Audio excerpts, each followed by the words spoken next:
أعوذ بالله من الشيطان الرجيم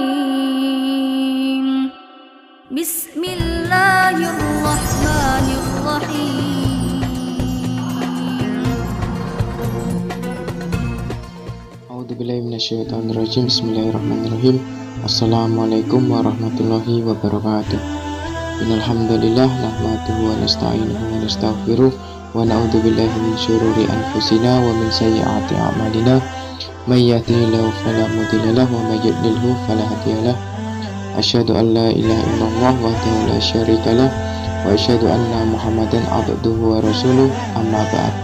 Sebelumnya perkenalkan, nama saya Muhroni, NIM 193141109 dari kelas PGMI 3D. Di sini saya akan sedikit menyampaikan tentang pengertian agama Islam dan mengidentifikasi dasar-dasar sumber ajaran Islam. Qulullahu ta'ala fi kitabil karim. A'udzubillahi minasyaitonirrajim. Bismillahirrahmanirrahim.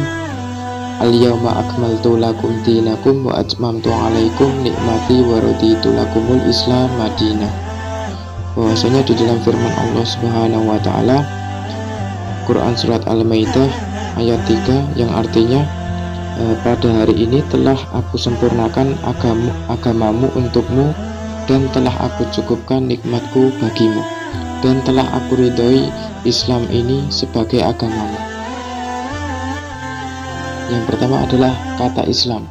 Islam berasal dari bahasa Arab aslama yuslimu, dengan arti tunduk dan patuh, berserah diri, menyerahkan, memasrahkan, mengikuti, menunaikan, menyampaikan, masuk dalam kedamaian, keselamatan, atau kemurnian. Dari istilah-istilah ini, kata Islam ini berhubungan erat sekali dengan makna keselamatan atau kedamaian dan kemurnian. Adapun secara istilah, Islam bermakna penyerahan diri, ketundukan dan kepatuhan terhadap perintah Allah Subhanahu wa taala serta pasrah dan menerima dengan puas terhadap ketentuan dan hukum-hukum Allah Subhanahu wa taala. Nah, Islam ini dapat juga disebut dengan iman, milah, dan syariah dalam pengertiannya sebagai aturan yang diturunkan oleh Allah Subhanahu wa taala melalui para utusan, mencakup kepercayaan, keyakinan, adab, akhlak, dan perintah dan larangan Allah Subhanahu wa taala. Agama Islam berdasarkan kewajiban untuk berserah diri dan menunaikan ajarannya disebut Islam. Jika dilihat berdasarkan kepercayaan terhadap Allah Subhanahu wa taala dan yang dia turunkan, maka disebut dengan iman. Karena Islam itu diktatif dan terdokumentasikan, maka disebut milah. Dan karena sumber hukumnya adalah Allah, maka disebut syariah. Islam adalah sebuah kepercayaan dan pedoman hidup yang menyeluruh. Dalam Islam diajarkan pemahaman jelas mengenai hubungan manusia dengan Allah, atau dari mana kita ini berasal. Kemudian tujuan hidup. Nah, kenapa kita ini hidup di sini? Nah, untuk apa ya kita ini hidup? Kalau di dalam Al-Quran, wa ma khalaqtul jinna wal insa illa liya'budun. Allah itu tidak menciptakan jin dan manusia kecuali untuk beribadah kepada Allah Subhanahu wa taala. Kemudian arah setelah kehidupan ini. Nah, kita ini akan kemana setelah hidup ini? Nah, Muslim adalah orang yang memeluk ajaran Islam dengan cara menyatakan kesaksiannya tentang keesaan Allah Subhanahu wa taala dan kenabian Nabi Muhammad sallallahu alaihi wasallam. Islam juga merupakan agama yang rahmatan lil alamin, agama yang membawa kesejahteraan bagi seluruh makhluk yang ada di alam semesta ini. Islam adalah agama rahmatan lil alamin karena dalam bentuk rahmat dan rasa kasih sayang Allah Subhanahu wa taala dan karunia-Nya dan nikmat yang diberikan kepada makhluknya di seluruh alam semesta ini. Di dalamnya menjunjung tinggi hak-hak asasi manusia. Nah, inilah Islam. Dan juga menjaga hak binatang dan tumbuh-tumbuhan, dan juga memahami Islam rahmatan lil alamin sebagai konsep dasar dalam agama Islam. Akan munculnya kembali keindahan Islam yang sudah lama meredup ini. Rahmat ini adalah milik Allah Subhanahu wa Ta'ala dan diturunkan melalui Islam untuk dinikmati secara bersama-sama. Nabi Muhammad Sallallahu Alaihi Wasallam diutus ke dunia ini adalah untuk menjadi rahmat bagi alam. Dalam diri Nabi Muhammad Sallallahu Alaihi Wasallam, Allah sudah ciptakan rahmat, bukan bagi umat muslim semata, melainkan juga bagi non-muslim. Islam rahmatan lil alamin, kehadirannya di tengah kehidupan masyarakat mewujudkan rasa kedamaian dan rasa tentram sebagai rahmat bagi manusia dan alam semesta ini.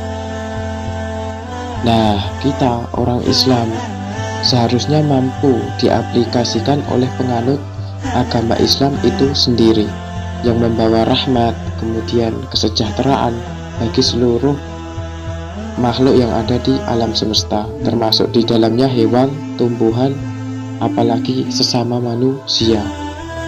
Islam ini dikatakan sebagai agama yang rahmatan lil alamin, sebagaimana tertera dalam surat Al-Anbiya ayat 107 bahwa alam semesta mendapat manfaat dari diutusnya Nabi Muhammad Sallallahu Alaihi Wasallam sebagai rahmat. Bagi seorang beriman, datangnya utusan Allah Subhanahu wa Ta'ala adalah sebuah rahmat yang nantinya akan membawa kepada cahaya keimanan dan mendapatkan syafaat dan kemuliaan di dunia dan di akhirat.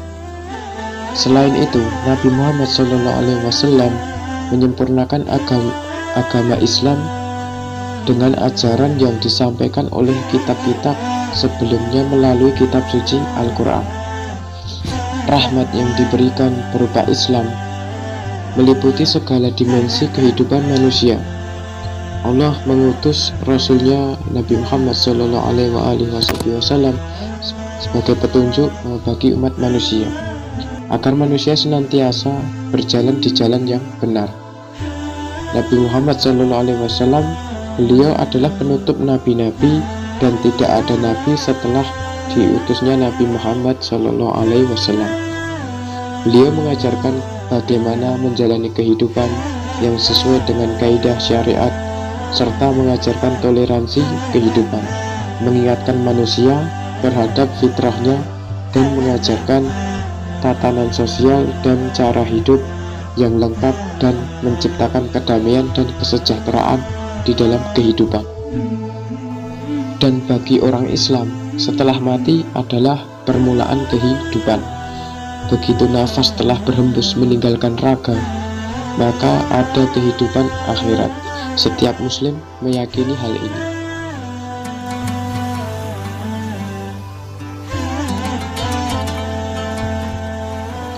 Masuk pada materi yang selanjutnya, yaitu mengidentifikasi sumber ajaran Islam.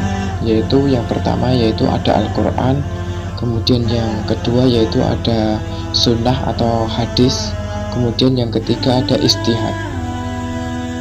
Nah, yang pertama adalah Al-Quran. Al-Quran merupakan sumber utama dari ajaran Islam, karena di dalam Al-Quran ini dijelaskan secara lengkap sekali tentang kehidupan di dunia dan di akhirat ini.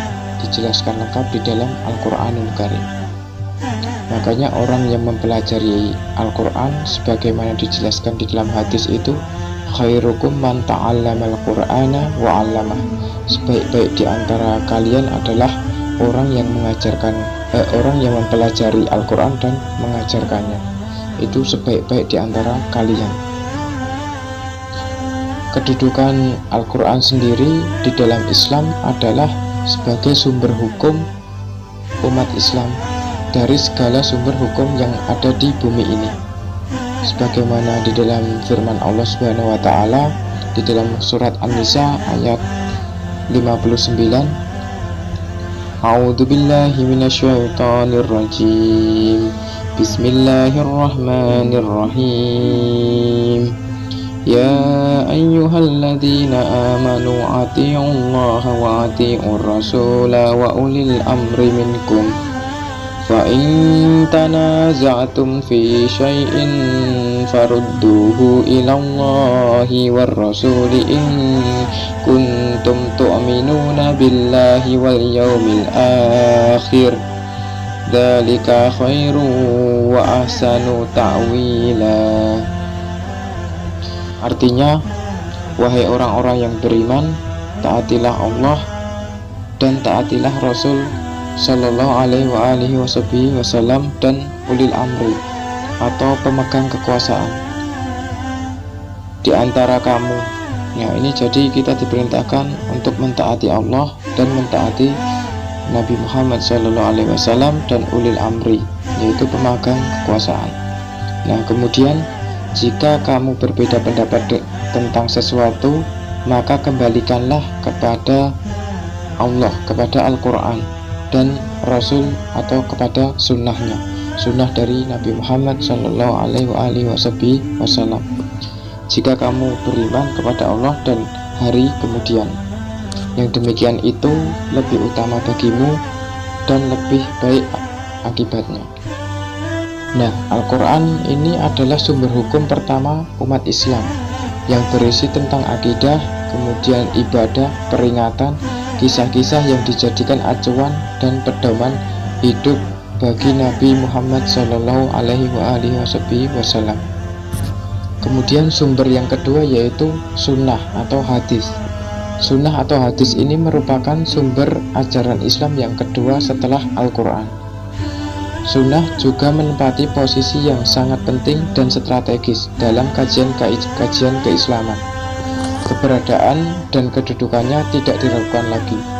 Sunnah dari segi etimologi adalah perbuatan yang semula belum pernah dilakukan kemudian diikuti oleh orang yang lebih baik, perbuatan terpuji maupun tercela.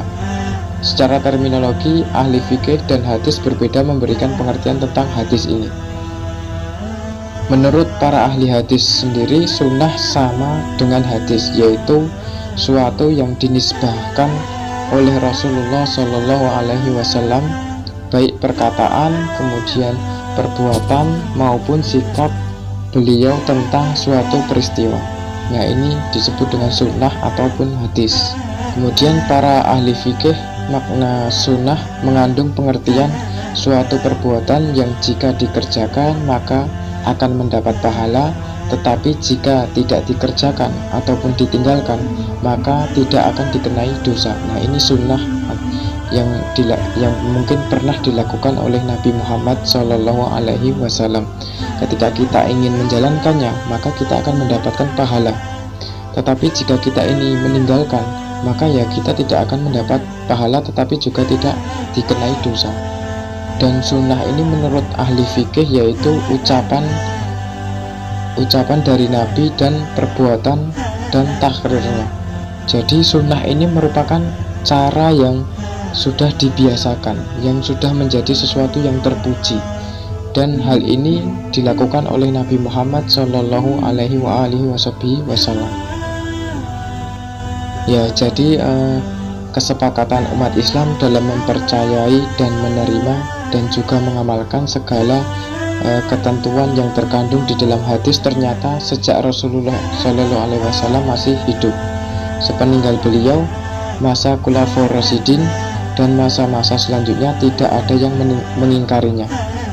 Jadi selalu melakukan apa yang seperti dilakukan oleh Nabi Muhammad Shallallahu alaihi wasallam. Kemudian banyak mereka yang tidak hanya memahami dan mengamalkan isi kandungannya, tapi juga menghafal, memelihara dan menyebarluaskan kepada generasi selanjutnya hingga sampai di masa sekarang ini. Jadi kita hari ini juga beruntung sekali, kita juga termasuk umat Islam yang bisa merasakan dan juga bisa menjalankan sunnah-sunnah dari yang pernah diajarkan oleh Rasulullah Shallallahu Alaihi Wasallam. Kita hari ini sangat bersyukur sekali. Kemudian sumber yang ketiga yaitu istihad. Menurut bahasa, istihad ini artinya bersungguh-sungguh dalam mencurahkan pikiran.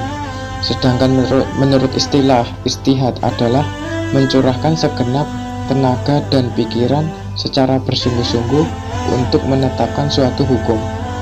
Istihad dapat dilakukan ketika suatu masalah yang hukumnya tidak ada di dalam Al-Quran dan hadis, sehingga bisa menggunakan istihad dengan menggunakan akal pikiran, namun tetap mengacu berdasarkan Al-Quran dan hadis.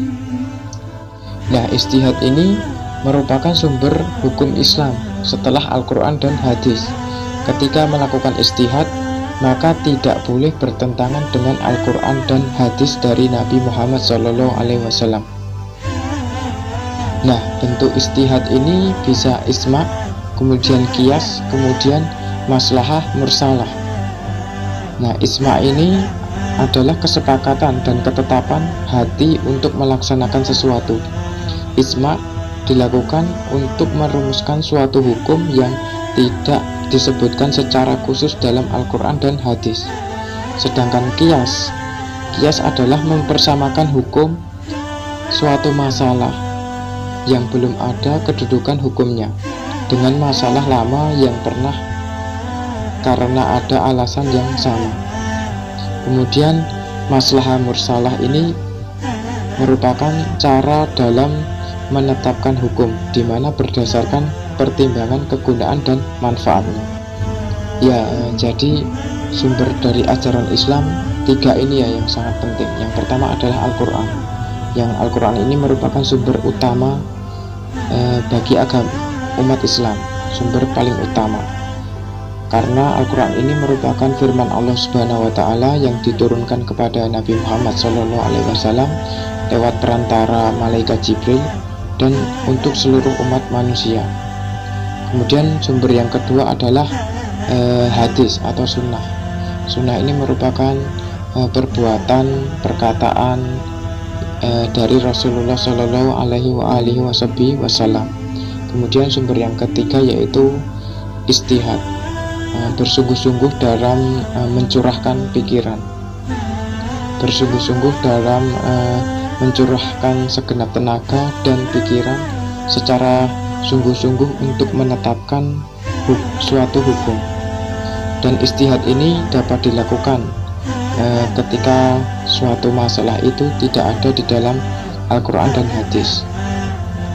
Tetapi di dalam istihad ini harus tetap menggunakan akal dan pikiran, namun harus tetap mengacu kepada Al-Quran dan hadis dari Nabi Muhammad Sallallahu Alaihi Wasallam. Dan bentuk istihad ini ada tiga. Yang pertama adalah isma atau kesepakatan dan ketetapan hati untuk melaksanakan sesuatu. Kemudian ada qiyas, yaitu mempersamakan hukum suatu masalah yang belum ada kedudukan hukumnya dengan masalah lama yang pernah karena ada alasan yang sama. Kemudian ada maslahah mursalah, yaitu merupakan cara dalam menetapkan hukum di mana berdasarkan pertimbangan kegunaan dan manfaatnya. Nah, jadi sekian yang bisa dapat saya sampaikan. Semoga ilmu yang sedikit ini bisa bermanfaat, tentunya bisa menjadi pelajaran bagi saya sendiri, mudah-mudahan bisa bermanfaat untuk kita semua. Wabillahi taufiq wal hidayah. Wassalamualaikum warahmatullahi wabarakatuh.